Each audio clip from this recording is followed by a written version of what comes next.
Hey, thank you, Vicki. You get involved with this group, and it's hard to leave them. So I've had a lot of fun this year working with such a talented and dedicated group of volunteers. When we decided to feature some homes on the north side of Fairport, we found ourselves asking many questions. For example, who developed this land? Who lived here? Where did the residents come from? Why did they come? Where did they work, shop, go to school? Where did they worship? So for the next 3 hours, we'll try to keep it to 40 minutes. We'll take turns sharing what we discovered in our journey of Northside stories. First up is Lucy McCormick to talk about immigration. Thank you. Except I do need a light up here. Can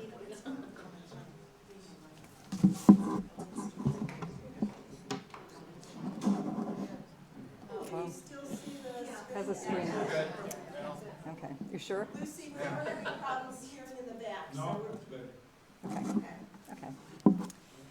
Right, loosely alluding to a lyric from an old Simon and Garfunkel song, I'm here tonight to share information about the settlement of the north side of Fairport and stories of people who left their countries for the promise of a new life in a new land.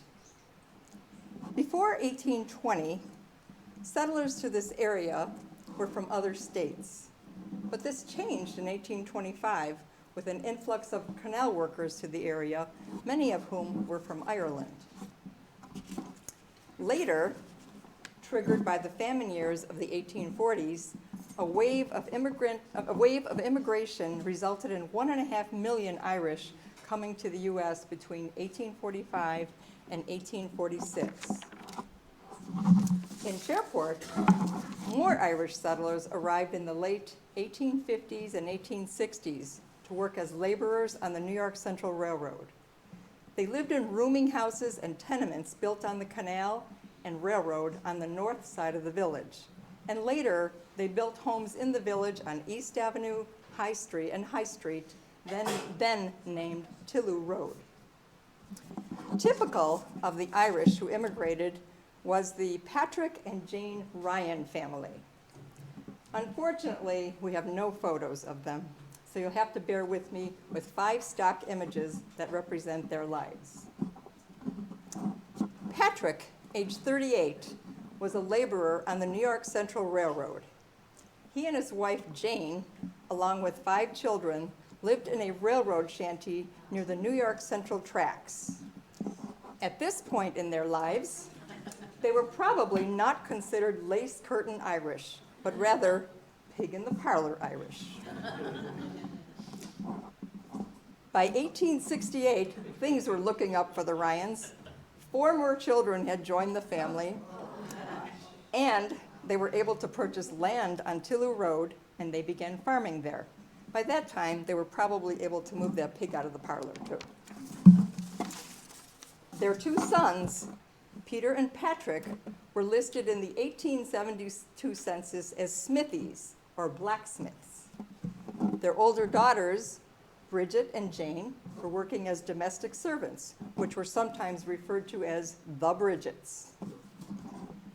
But even though some Irish enjoyed a measure of success, many struggled with poor housing, low wages, and feelings of separation from the motherland.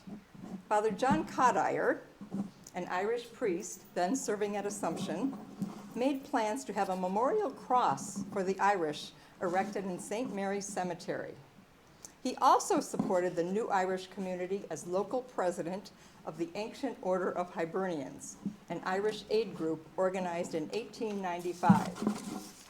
Now, I walked with my trusty dog the St. Mary's Cemetery next to the Perinton Rec Center and found no memorial cross. So I don't know if that actually came to fruition. But I did find this tombstone of Patrick Ryan, the older son of the Ryans, one of the blacksmiths. And sadly, he passed away at a very early age, in his early 20s. The pattern of immigration to the U.S. shifted in the early part of the 20th century. Before 1885, the majority of immigrants were from the northwestern part of Europe, but by 1907, the majority were from the southeastern part of Europe. Before 1900, Fairport actually had very few Italian people, but an influx of Italian immigrants came and found work on the canal as well as the railroads. 3 families were among the earliest Italian immigrants to settle in Fairport, and their experiences are pretty typical of those who followed. Tony Pace, or Antonio Militello Passio, or something like that, was considered the first permanent Italian resident. He worked on the canal.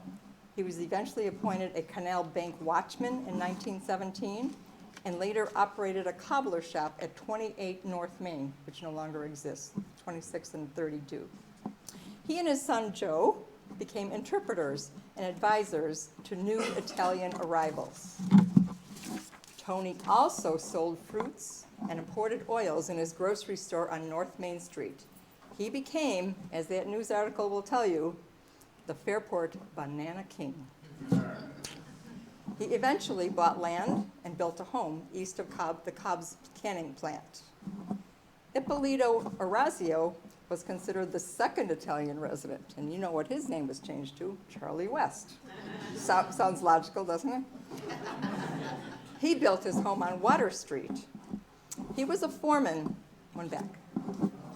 He was a foreman on the West Shore Railroad, and his name was difficult for his men to pronounce, so he became Charlie West.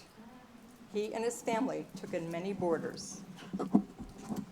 Salvatore Bartolotta emigrated from Syracuse, Sicily, where he was an orange orchard foreman. His wife joined him 7 years later in 1913. Salvatore worked for the Salter Brothers greenhouses from 1912 to 1919, when they were sold to a Mr. Hart. But then Salvatore was determined to start his own business. He was living at 49 John Street, Liftbridge Lane, and bought the land in the rear of his property and built 4 greenhouses. He was also founder and president of the San Sebastian Society, an organization that assisted Italian immigrants in facing the challenges of assimilation and helped provide basic needs of food, shelter, and medical care. The early organizers met in the Fiondoc Building, and you'll recognize that now on the far left as the Pappalardo Law Office. This museum's collection actually includes some of the artifacts from that society. If anybody can read Italian, you could probably read this book of minutes, written all in Italian. And we also have this nifty gavel.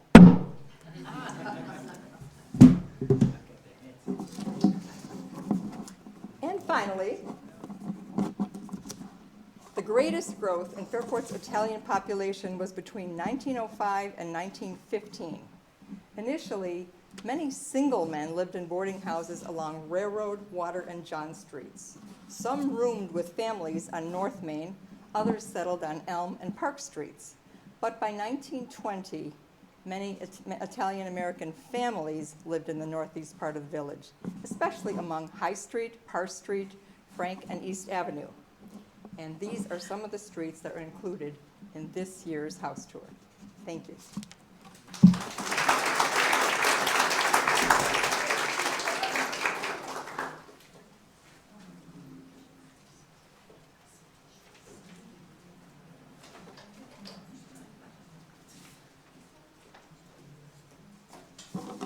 Good evening, everyone. Lucy brought up a couple of points on her presentation concerning Italians and Irish immigrants and how the development of the canal and the railroad brought them to this area. The businesses kept growing, which is good. We needed more skilled people, laborers who grew in this area, and they not only worked in Fairport, they also worked in Dispatch, East Rochester. They worked at the Foster Armstrong Piano Company, known as Piano Works, and the car shops that were owned by the New York Central Railroad, where employees built and repaired a wide variety of rail cars. As you may know, from 1850s to 1950s, the history of Perinton is primarily that of Fairport. The village was an active canal port with booming industrial town. It had cheap and easy transportation, allowing for the growth of many companies. Dirt roads, development, big changes. But first, an interesting fact. In 1880, the census reports for the population of Perinton state that the number was 4,457. The 1930 records, because I didn't do every single time, showed that the population had more than doubled to 9,854. We're in the neighborhood of 50,000 now. So, by a show of hands, I'd like to know how many people in this room have lived in Perinton for more than 20 years. Wow. More than 50 years. How many people were born here? Thank you. How many are descendants of Irish? The Irish. Yeah, me too. Italians. Very good. Well, I want to talk a little bit about the companies and the businesses and what grew Fairport. The DeLand Chemical Company, old photograph. I'm so thankful for the Historical Society and all the information that we were able to gather from the records and from the historians to be able to put on this presentation. I also am thankful to Webster's Dictionary for telling me how to pronounce their product. Saleratus, known today, is baking soda, was developed by the DeLand Chemical Company. And in their 1870s advertisement, the company said it was responsible for the prosperity, if not the existence, of Fairport. The manufacturing of the soda products made use of the abundant commodity in this area of hardwood ash.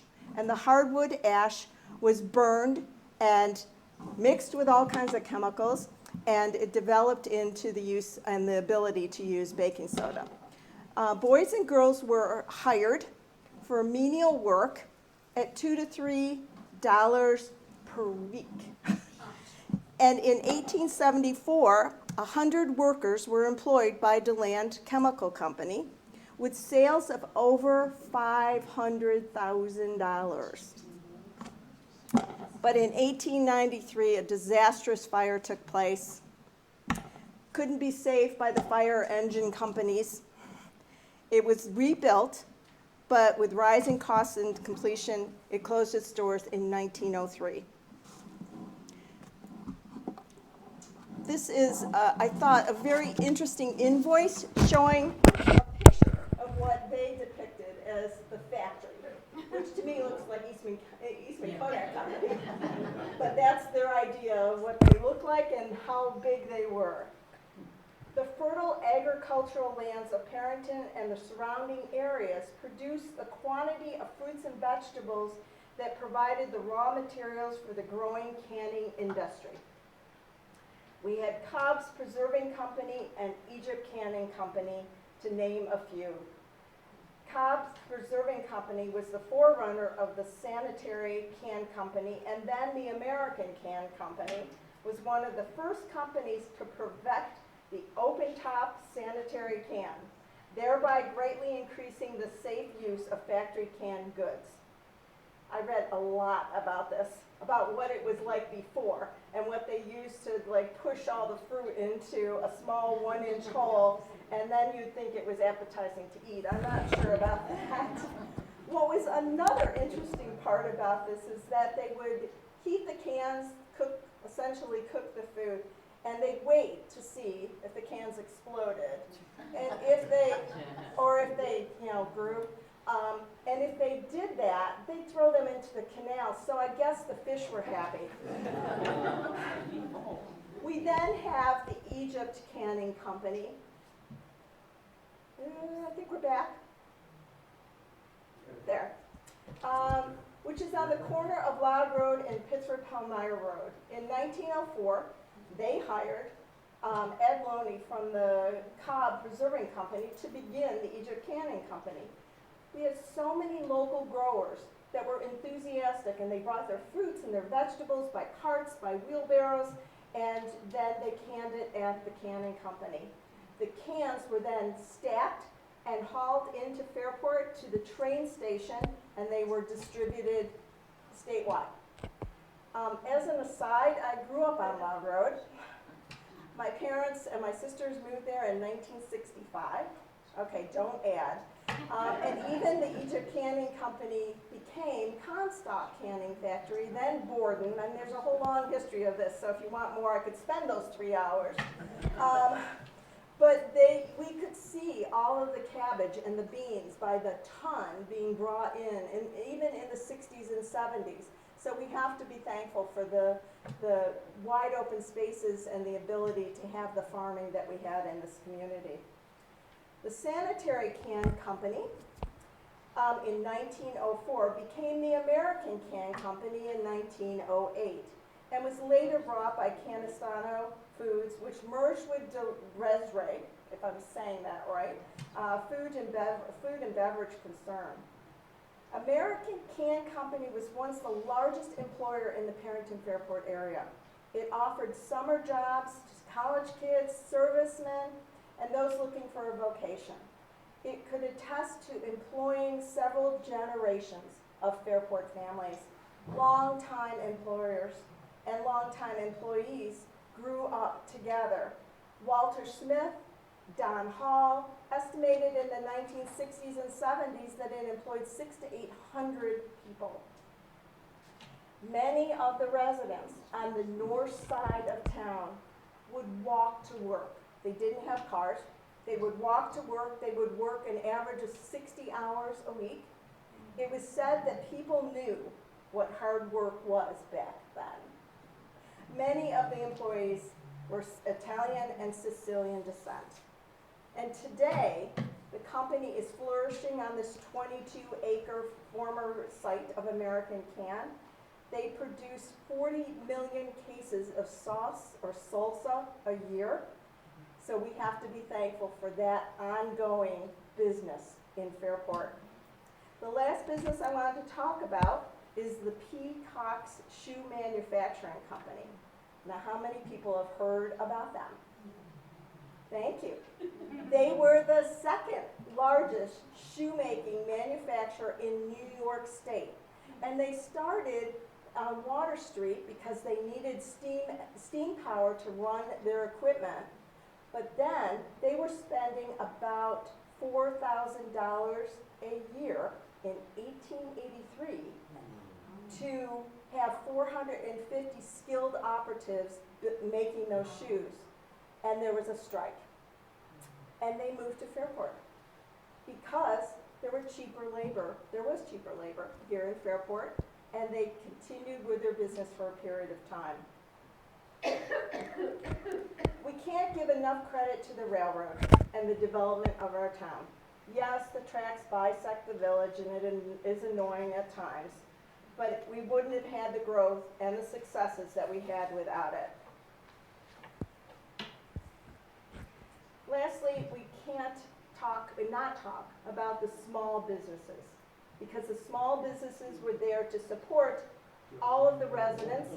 So I tried to put some of the businesses that might be familiar to you, that meant something and that developed and supported all of the residents of Fairport. So thank you.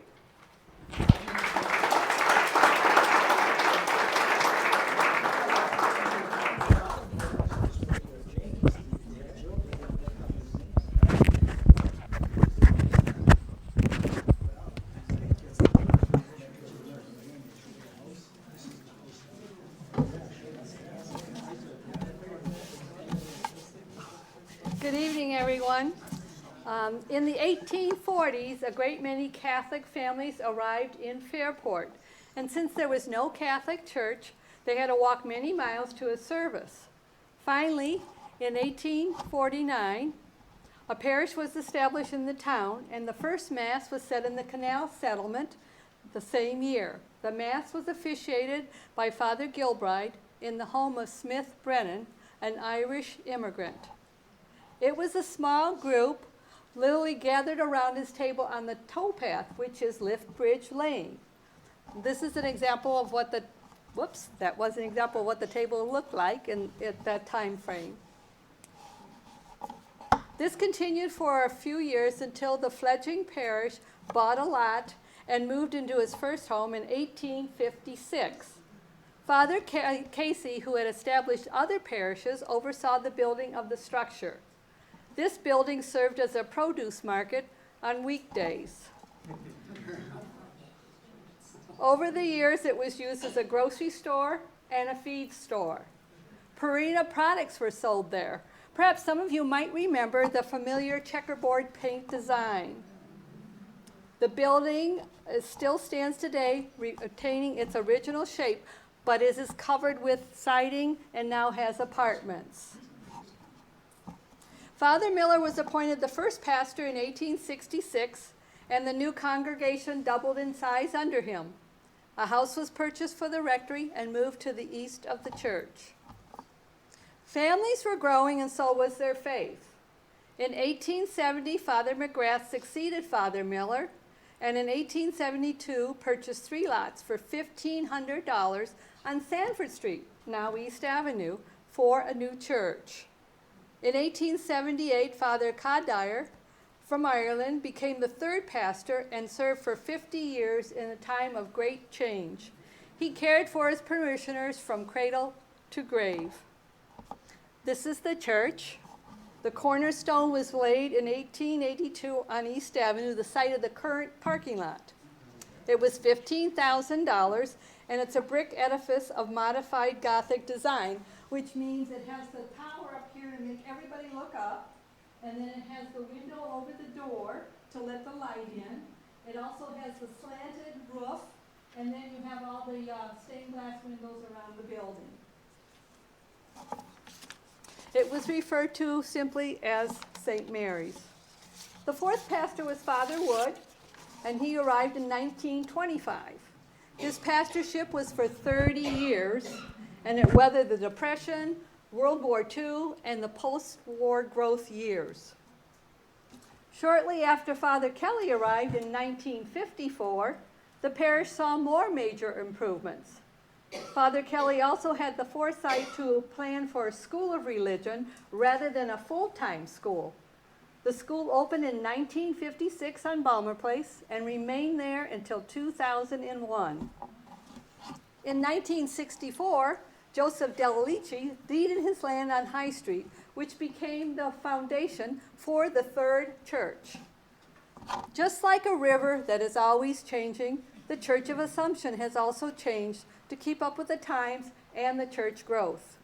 When Father Beattini arrived in 1975 for a brief stay as the 6th pastor, he started a building fund to enlarge the church and to create a hall so all his parish family could gather together.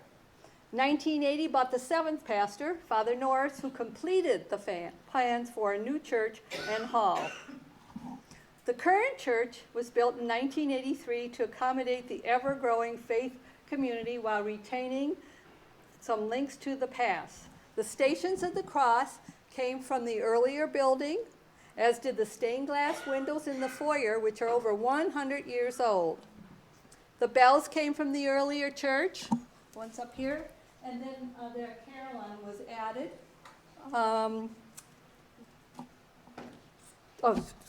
The bells came from the early church, and they ring out the Angelus each day. In 1990, Father Norris added the carillon, Father Norris retired in 1991 and was succeeded by Father Golden as the 8th pastor.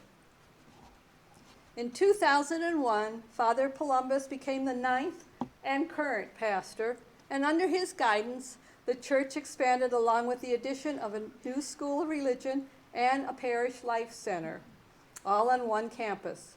The old rectory, now called the Parish Ministry Center, connects to the new Parish Life Center. The priest's residence has moved to 44 High Street, just a few yards from where the original church was. You will have the opportunity to see the church and other exhibits when you attend the reception. Thank you.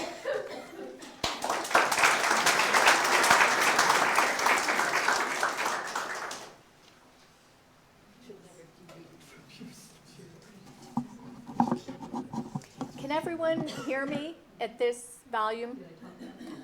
Louder? Okay, I'll do my best. The Crossman Building at 42 East Avenue has a long history of serving Fairport residents in many different roles. It was constructed in 1886 as the Northside School to accommodate a growing population. It cost $8,000 and replaced a drying shed off East Avenue that had previously been used to educate the neighborhood's children. Over the years, it was sometimes referred to as the East Avenue School and even the Union School. An innovative multi-chambered coal-fired boiler system was able to heat the classrooms individually. This unit, made by the American Warming and Ventilating Company, provided an early system of zone heating. When Miss Jackson taught in the Northside School, the railroad ran so close that whenever a train went by, it forced her to stop talking. And 22 passenger trains ran through Fairport every day. Notice the picture on the wall hanging crookedly due to the vibrations which actually shook the entire building. This serious-looking group were the teachers working at the school in 1913 to 1914. Teachers were paid $10 a week in 1889. Then by 1908, their salary more than doubled to $750 a year. Said Superintendent H. Claude Hardy, the teachers were a fine lot who maintained high standards. Attendance at the East Avenue School was better than all the other schools. However, the students scored relatively poorly on standardized tests. Why, you might ask? Well, about a third of the children were Italians, and they had not yet had a chance to learn English well enough to do well on the standardized tests. You may recognize some of the last names of these fifth graders, such as Rizzo, Fargnoli, Saporito, and Rinaldo. The school was closed in 1951 when a vote led to centralizing the district into 8 larger schools in the village. So children from the smaller schools now had to be bused. The Crossman name dates back to 1838 when Charles F. Crossman formed a seed company. The family stayed involved for many years, and in 1923 they began to produce air rifles as the Crossman Arms Company. In 1940, Frank Hahn bought the business and renamed it Crossman Rifle Company. In 1960, Philip Hahn was president of Crossman Arms. The same year the school was put up for sale. Mr. Hahn purchased it and donated it to the village of Fairport, along with a check for $10,000 for immediate renovations. As he presented the check to Fairport Mayor Charles Stauber, he declared, "We are indebted to the Fairport community for generating a good climate for doing business here. We want to show our appreciation for their kindness by guaranteeing good recreational facilities for youngsters and oldsters alike." In 1962, the Crossman Community Center was open to the public. It included areas for elementary, junior, and senior high schoolers, as well as room for senior citizens. Activity rooms and a library were also available, and eventually a room was provided free of charge for a museum for the Perinton Historical Society. This room was used for 17 years until the Fairport Library closed, and its building became the museum in 1979. When the new community center opened in 1997 on Turk Hill Road, the Crossman Building was no longer needed as a rec center. It was saved from demolition in 2002 when the Baldwin Real Estate Corporation purchased it. It is now called the Crossman and contains 21 senior apartments. Hopefully its residents are enjoying this structure and appreciating its rich history.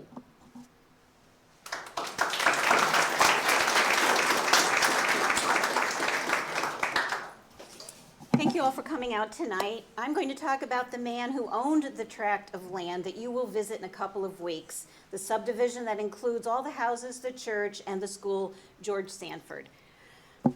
His was an historic subdivision for Fairport because in 1873, it was our first registered subdivision. Other landowners had parceled out small lots for a handful of houses, but Sanford's Lot 41 was an approved subdivision of 17 lots registered in the village of Fairport. George Sanford had had considerable experience buying and selling farmland and vacant lots ever since he graduated Walworth Academy, 12 miles east of Fairport.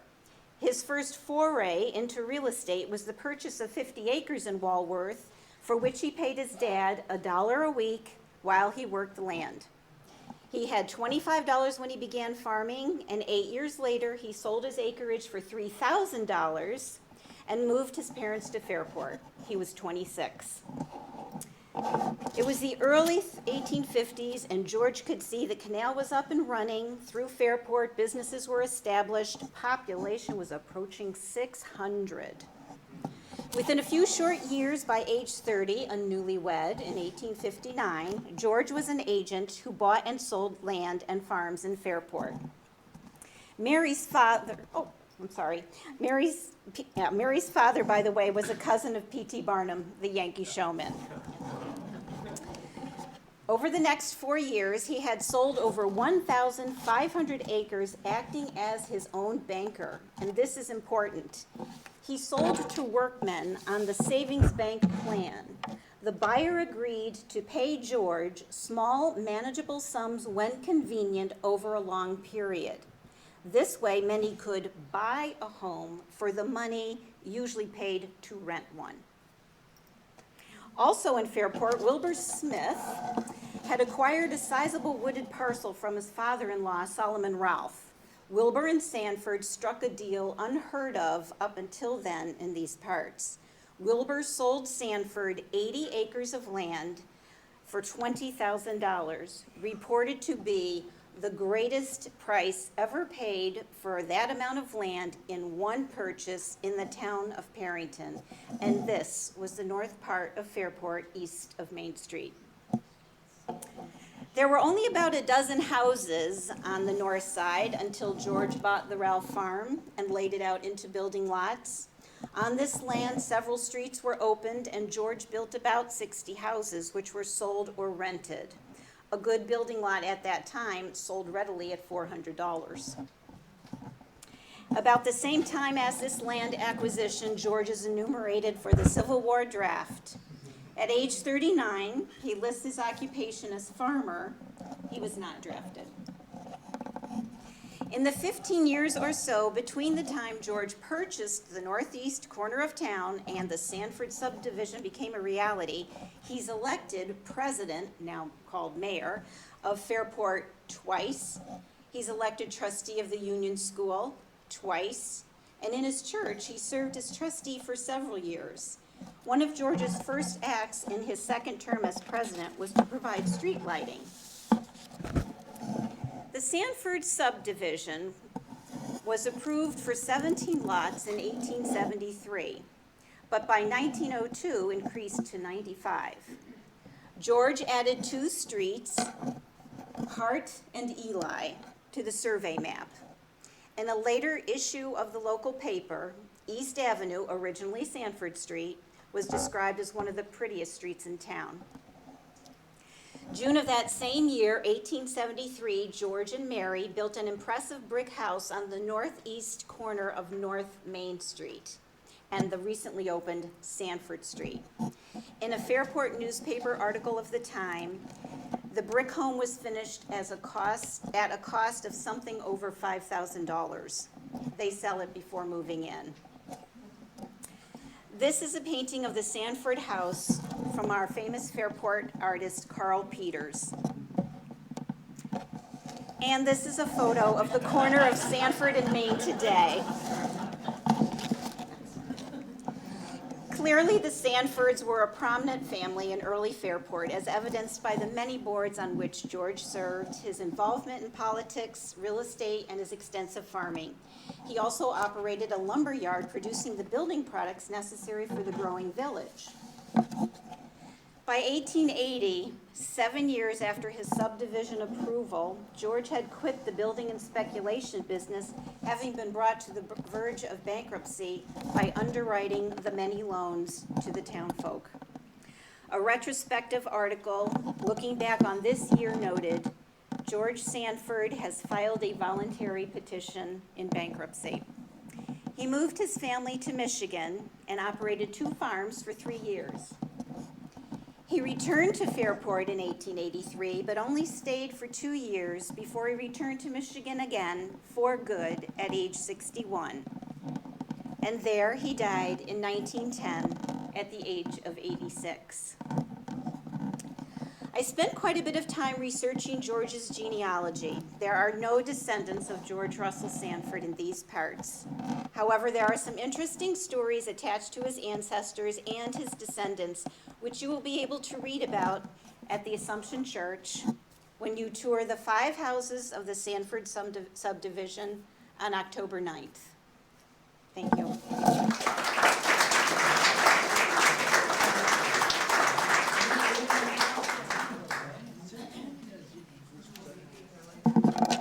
We owe a big thank you to so many. First, the Perinton Historical Society and town historians, past and present. The residents who shared their history via interviews, and the many periodicals, books, and websites that provided valuable information. And of course, we're grateful to the generous homeowners who are opening their homes for a tour. I think I see a few of them in the audience. Would you raise your hands? And we'll, thank you, thank you.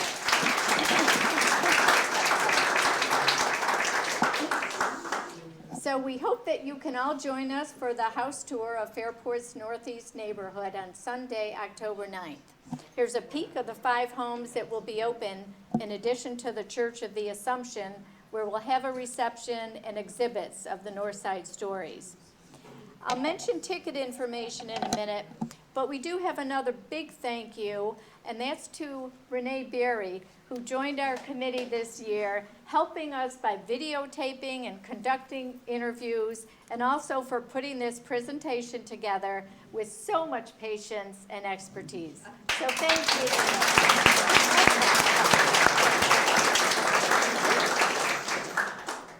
So here's some information on tickets. And now we have some actual Northside stories.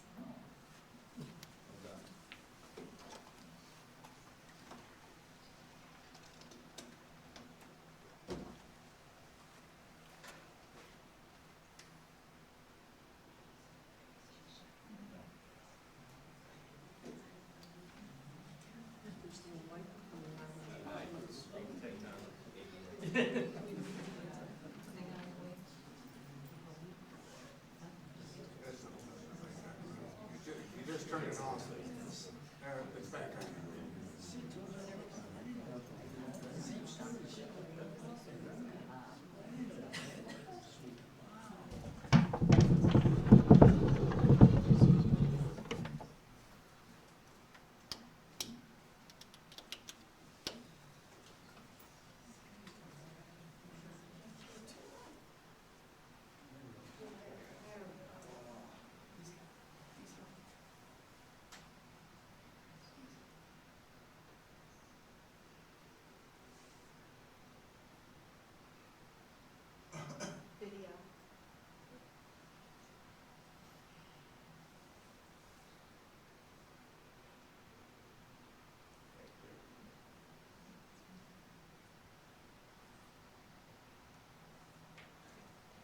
Thanks, Mike.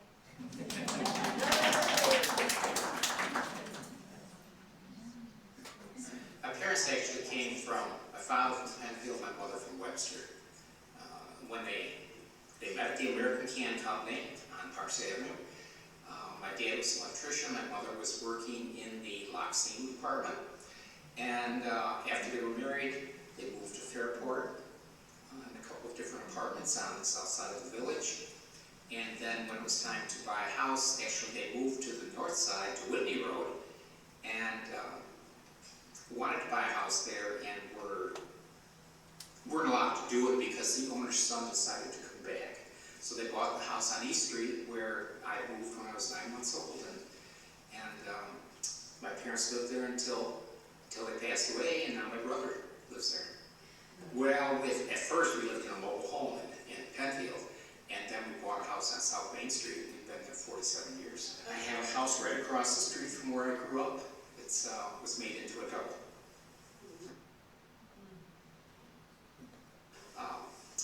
I was kind of a conservative child, and so what we did was went to the East Avenue School, and of course I lived at the end of the street, so I walked to school, walked home for lunch, back, and my mother could watch me walking all the way down the street, so I was never out of sight.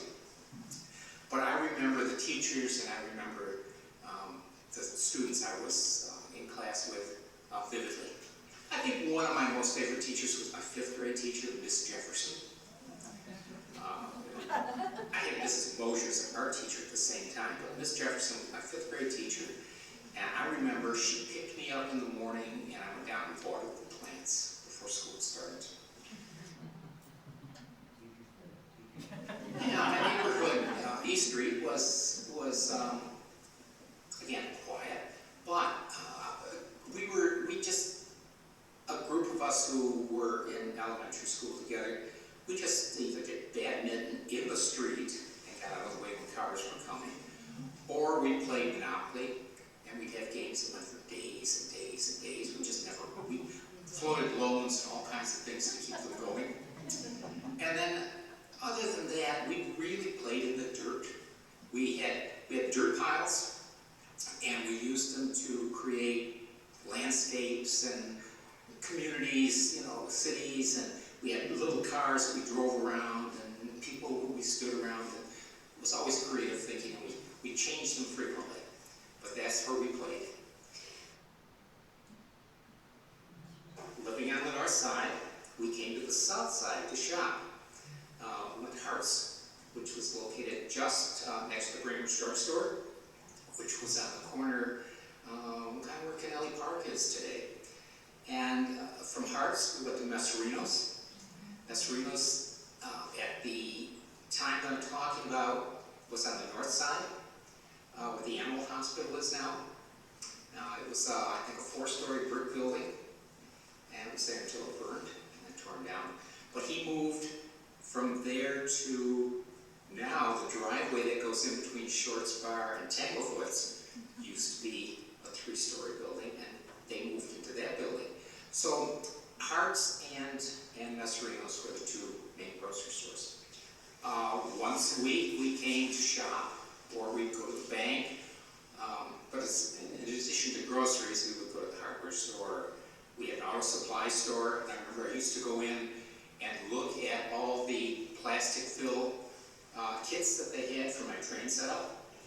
And I spent a lot of hours in that store just looking and buying. The north side and the south side really didn't interact very much at that time. Today, we've worked very hard to make Fairport Fairport, but it was more the working class. We lived on that side because the lots were big, and my parents came from rural backgrounds, and so they were used to farming and growing and doing for themselves. So we had the Whitney Road house that I talked about, and then the East Street house that had a very deep lot. So we were able to have a large garden. And then we froze. Before freezing, we canned everything.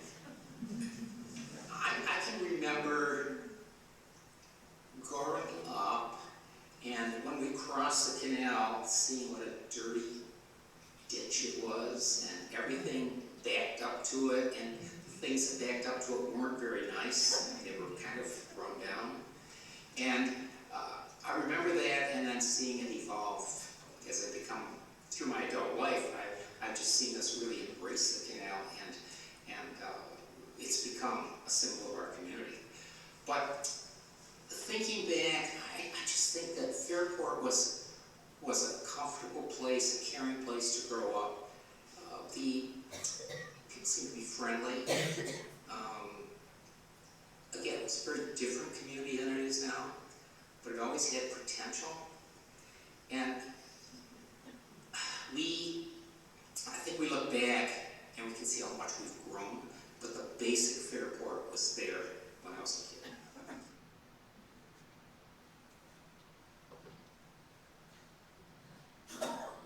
Hello, my name is Susan Pomponio Stefano. I was brought up in Fairport on the north side on 36 DeLand Parquet. However, my father's family, the Pomponios, owned the Green Tavern, and they were the original owners. At one time I was told that my dad's family were the first ones in the village of Fairport to have the first TV. So TV at that time was only on for 15 minutes a day. So after school, all the kids would run to the Green Tavern, stand outside the Green Tavern and watch TV, and I believe it was Hopalong Cassidy. The Green Tavern is now Donnelly's, and it's still located on State Street. However, it's been renamed to be Lithbridge Landing. I grew up on DeLand Parquet, which was a wonderful street. We grew up right across the street from it was an open field for the American can. We knew that all the kids, we would go across the street and we would be playing softball or baseball. Unfortunately, we would sometimes hit the house that was right adjacent to the field because you couldn't help it. However, our lives were like this. 7:30, you knew you had to go out for the bus. 12 o'clock, you knew you had to come in for lunch. 4 o'clock was dinner time. And thanks to the American Can for all the whistles that let us know. I lived on the north side. I was considered as a north side Italian, having 2 older brothers. They were my protectors. Nobody or nothing would cross their line with any of us. And then we would have the south side. We were considered as the kids on the other side of the tracks, and then if you crossed the bridge, that was the south side. I had a lot of friends on both ends. At that time, we only had one school, so we all went to the same school. It wasn't like it was separated as it is now, where the kids from the north end go to Dudley, and then the south end, they go to Jefferson Ave, or Brooks Hill. We all congregated in one school. And the way we would talk of people would be, oh, we lived on the north end, or you lived on the south end. But when we all came together was when we had these Rochester games, and then there was no north side or south side. That was just Italians.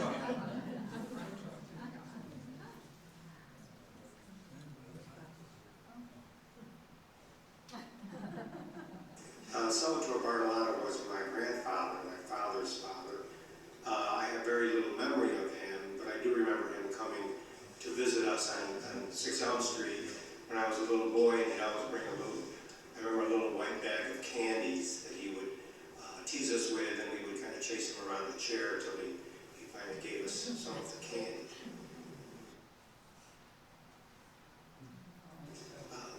My Aunt Jo, I remember her working for a very long time at the Fairport Herald. My Aunt Jo wrote I believe a weekly column in the Fairport Herald about Fairport and people and activities that went on in the village.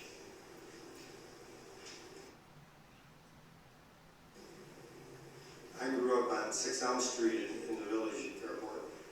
We had a great neighborhood. We had a lot of close friends and families that lived on Elm Street, and Barnum Street, and Parks Avenue, and DeLand Parquet.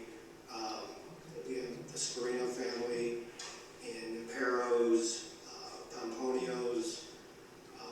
Mike Scarino, one of our neighbors, owned the field across the street,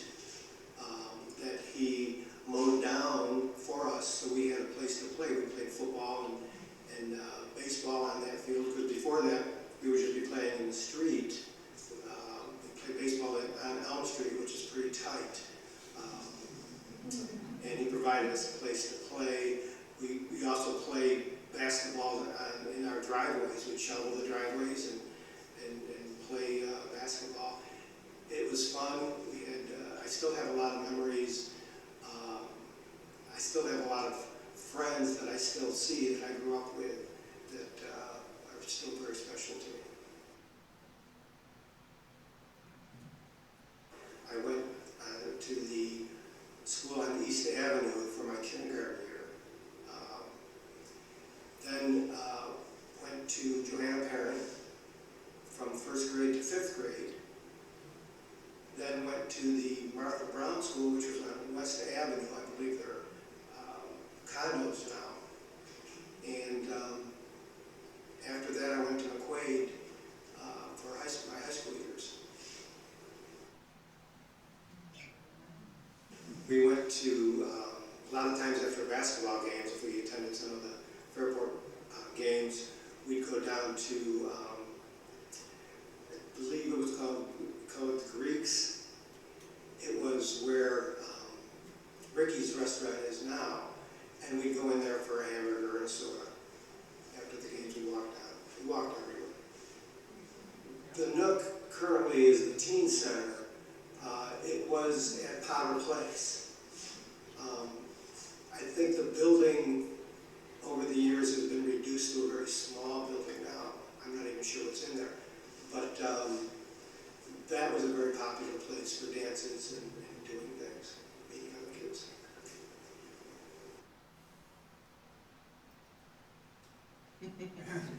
My parents did their grocery shopping at the Stone's IGA store on State Street. It was a small store. It was very popular. It was before Wegmans and the other stores kind of took over. It's currently TK's Pizzeria, and that's where they shopped. And I ended up working there for several years. I worked with Mary Beato. Elvira Holtz was the owner. John Kerry was the butcher. And I enjoyed working at that store. It was a good job. I used to bag the groceries and carry them to everybody's car. I used to like to sit with John Kerry and watch him cut meat, and he was great, telling a lot of stories. And it was a good job. It was fun, and I could walk there. I didn't have to drive or anything. So I have really fond memories of that store. I remember my childhood very fondly. And growing up on 6th Elm Street, we didn't have a lot. But back then, I didn't think we had. I thought we had everything we needed. We did have everything we needed. My mother was a very hard worker. She just was a great cook. Our house had 2 tiny closets. That was it, with our parents and 4 children. But she ran a great home. My father was a hard worker. Both my parents worked very hard. And that was passed down to myself and my siblings. We all worked. We all did what we had to do. And I think we've all done pretty well. It was our parents in that neighborhood, I think, that instilled this stuff in us, that got us to where we are. So.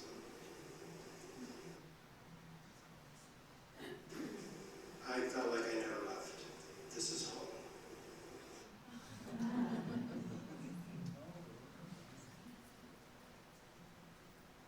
My maiden name is Rosemary Turchetti. I was born on Fred Street, Fairport, New York. I went to Northside School on East Avenue, and then high school on West Avenue.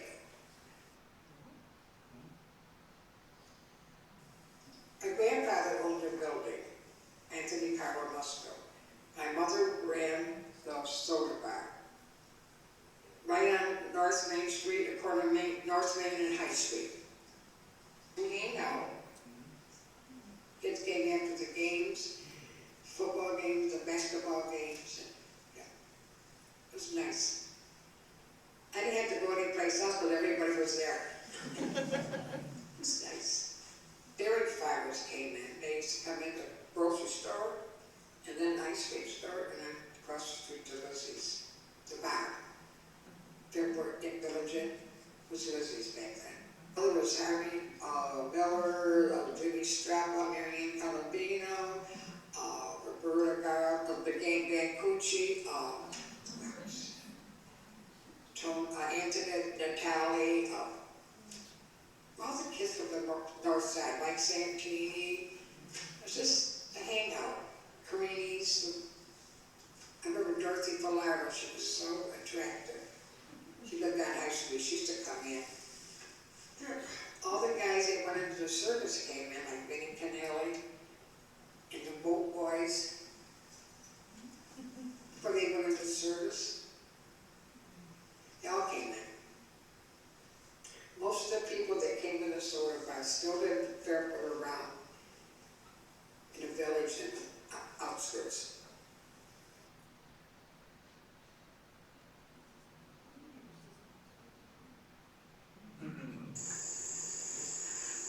So Tuesday nights on Frank Street, the fire department band would practice. They'd meet over at the fire department on Whitney Road and come up East Street, Frank Street, make balloon rounds, and the neighborhood kids would be on their bikes and marching, and we happened to have a Fisher-Price drum set that the kids would take turns with different instruments within the drum set.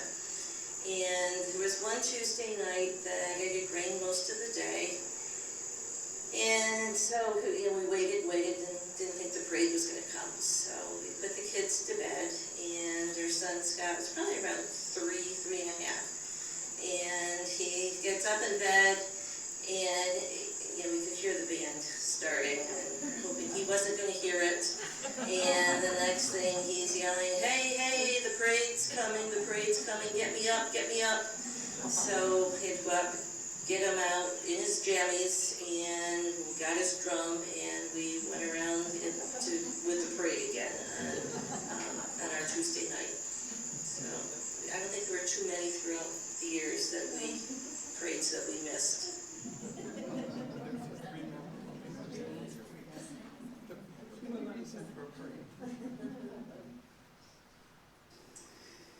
Well, when we first noticed the house going up for sale, we really thought it was a beautiful place, and we had seen it really be empty for a while, and although it needed some work, it had just a lovely aura, and we really thought that it was a place where we could live and work on the house and really put our mark on it for our kids and grandkids to enjoy, and so we really put our heart and soul into making it our home.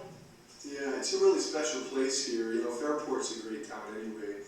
And to find this place in the village with this double lot of land and this old farmhouse which just has this sort of majestic old beauty to it. And it feels very special to me, as though the people who lived here before lived good lives. It has a very special feel. And, we take great pride in it. And so we know that it's not ours. People lived here before, and people someday will own it beyond us. So we feel like we're stewards of the place, and we really seek to make it better, improve it in ways that make it ours, but also make it better for generations to come. And frankly, we've talked among our kids. We hope they keep it in the family for generations. But of course, if that doesn't happen, we hope that those who own